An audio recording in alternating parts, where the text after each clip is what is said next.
Jerry, you spent time playing with the Dodgers. Now you get to be part of the Dodgers broadcast team. Let's go back to your playing days. What stands out to you most about your time with the Boys in Blue? It was my last 2 years of my career. I just loved playing in LA, wearing that Dodger blue. I know I wore it with tremendous pride because, my grandfather was a Negro Leaguer, and Jackie Robinson also was a Negro League player, and he was the first black player to play in the big leagues, and he represented the Dodgers. So putting on that uniform was a tremendous privilege. You mentioned your grandfather.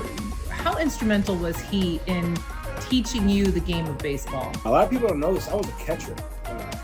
I came up as a catcher because my grandfather was a catcher. My grandfather taught me how to catch, and then my dad and guys like some guy named Ozzie Guillen helped me with my infield as I got a little older.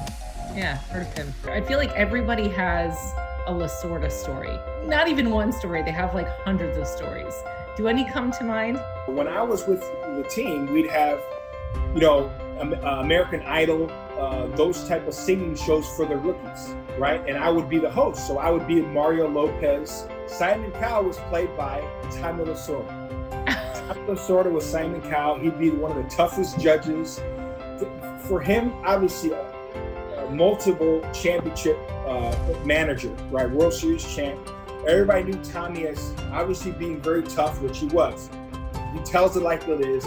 Imagine him playing Simon Cowell, in this, singing talent competition. He was epic. He was one of the funniest guys, one of his judges. You are baseball's Mario Lopez. We're just going to go with that. But Okay. then you were the host in that role, and now you are obviously on TV. Was that an easy transition for you getting into the broadcast? I knew when I was young, I wanted to be a baseball player. As a kid, I wanted to be a baseball player. That's what I wanted to do. And then I met Don Drysdale, who, when I was around 8 or 9 years old, he was actually the White Sox broadcaster at the time when my dad was playing.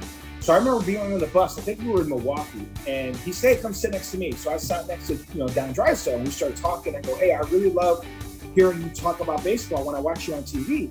And he goes, "Well, I used to be a baseball player." That kind of shook me.